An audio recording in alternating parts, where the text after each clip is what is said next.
first chapter. So hopefully you'll have a good reading session. Hopefully I won't read like a snail, and let's get into it.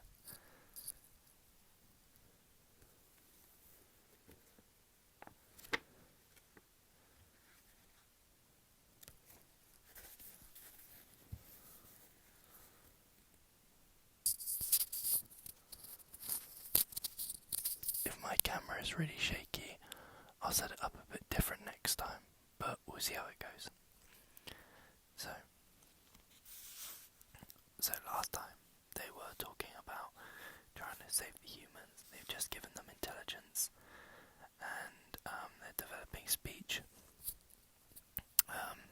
So they began to develop rules to govern their behaviour so that they could live together peacefully without preying on one another. So, we're on here. But with Promethean intelligence, these first men, for there were as yet no women, also gained the ability to fear the future and felt the need to protect themselves against mere possibilities. Now, the gods were not aware that the intelligence of these human creatures had been the gift of Prometheus. They assumed that this was their special ability, just as other creatures were strong or swift or otherwise formidable. But they were quick to see its potential. Men now feared the future, and the gods had the power to make the future better or worse. So they said, let's make it so that men have to ask us, to beg us, to plead with us for the better instead of the worse. And let's make it so that they have to ask us in the right way, otherwise we shall just ignore their request. Their idea pleased all the gods. It would afford them endless amusement. So the gods invented sacrifice. Men were to pray to them for what they felt they needed, and their prayers were to be wafted up to the heavens, but by the smoke of sacrifice. The sacrificial victim should be something valuable, a gift freely given to the gods.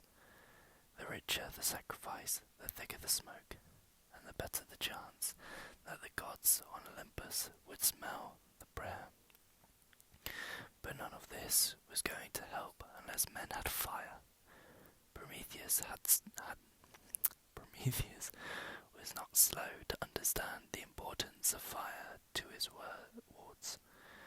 Fire could make up his brother's carelessness by giving humans the essential tool for their survival and development. They could cook their food to make it digestible. Heat kilns to make pottery, keep warm in winter, forge metals. Fire is the key that opens all doors and layers the foundation of human life. Without it, there is no possibility of advancement or civilization. With it, and with Promethean intelligence, who knew whether men might not become as gods themselves. At any rate, fire would be the foundation of a civilized and communal life, which would protect them from the other creatures. So the gods came down from their palaces and high halls of Olympus to earth to see that the ideas theirs was carried out in the right way. Was Promethean himself acting as the champion of his people? The negotiations were soon over. Zeus would give men fire, and in return, men were to sacrifice to the gods, giving the gods the best bits of the sacrificial victim. And let what is done here today be final, Zeus proclaimed, his voice like thunder echoing from the surrounding hills. This is the day of fire. If you like that bit of reading, guys, if you have made it this far. An unblemished cow was found for the first sacrifice, Zeus left it to Prometheus to divide the beast into 2 halves, and portion for the gods, and a lesser portion for men. Ever anxious to look after the interests of men whom he loved, Prometheus, the prankster, played a trick on Zeus. He rubbed all the fine bits of meat in the cow's stomach, so that it resembled a gigantic haggis, which should contain only offal. And he covered the cow's skeleton with a layer of gleaming fat, and stuck the hide back on, to make it look an attractive whole. And Zeus chose the fair-seeming but less nutritious portion. Now that he or the gods needed me, not that he or the gods needed me, they wanted the smoke of a sweeter sacrifice. What was done that day was final, as decreed irrevocably by Zeus. Forever afterwards, the gods had to be sacrificed with receiving the lesser portion of every blood sacrifice, and the smoke bearing it up to the palaces and high halls of Olympus, along with the prayers and petitions of mortal men. For so it was done on the day of fire. But Zeus was furious when he discovered the trick, and decided to wipe humankind off the face of the earth. He would not do this by flood or famine or overwhelming disaster. He wanted them to suffer, and he wanted Prometheus to see them suffer. He simply withdrew his offer of fire. Without fire, and without the arts and crafts that fire could supply, humankind would die out.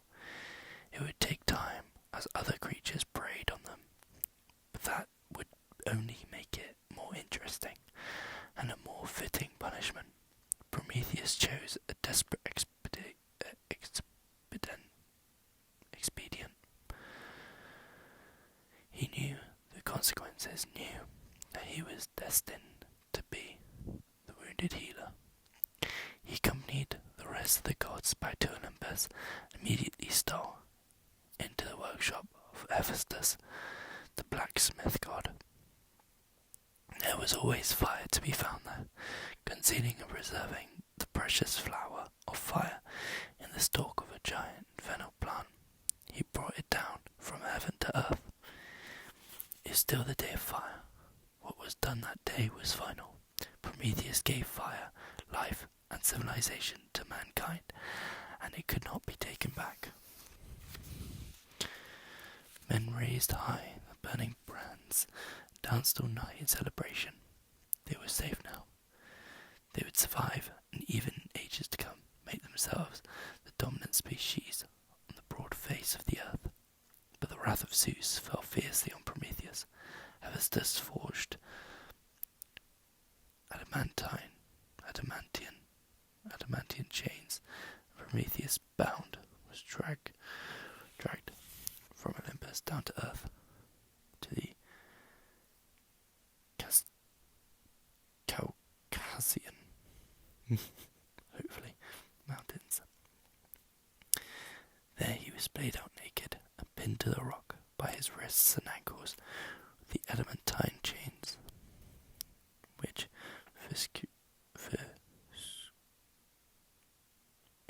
for security, driven lengthwise through the centre of the mighty pillar. Sorry, I don't know why that was so hard for me to read.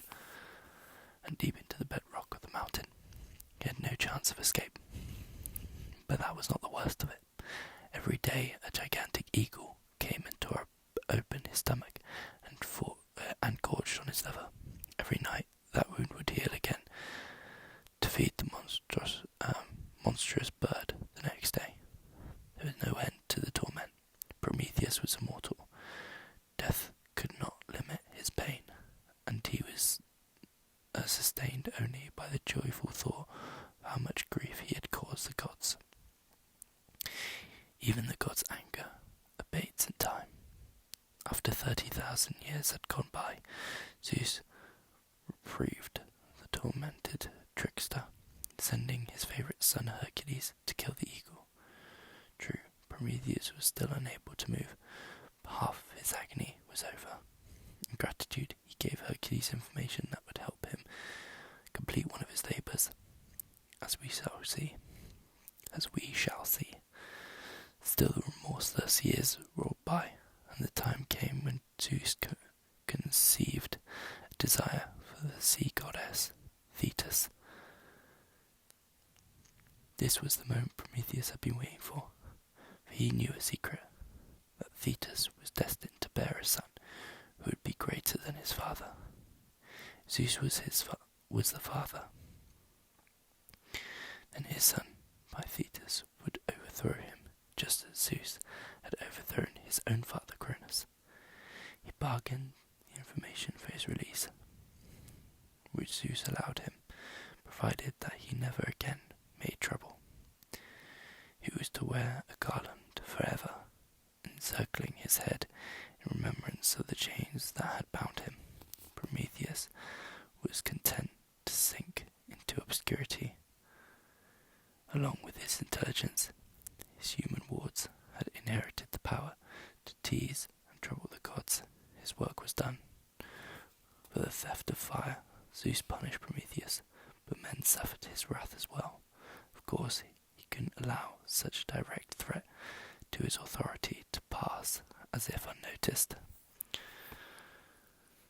But the time hasn't yet come for that tale. Let's turn now to the immortal gods. Let's leave humankind for a while with some hope.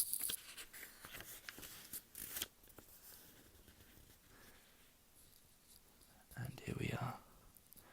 It's saying this is chapter 2, so really, I've completed chapter 1. But this is where it says in the beginning, so I don't know. I'll read through it and then I've already titled, I guess, the first one, so we'll just see. We'll see. We'll see what we do, but anyway, thanks so much for listening, guys. I'm going to keep reading this book, hopefully, if you guys like it. We are on, obviously, it seems like chapter 2.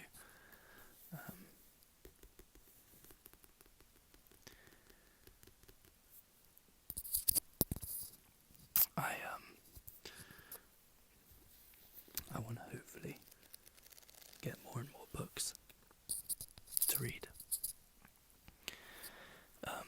So if you have many suggestions, or any suggestions at all, then we put them down in the comments. But yeah, if you have loads of suggestions, just write them down, let me know what you think.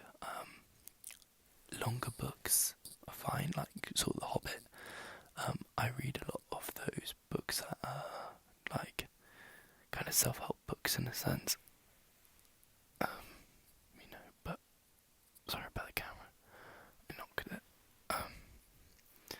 but yeah, just any books, I don't mind. So just let me know what you think, and have a lovely night.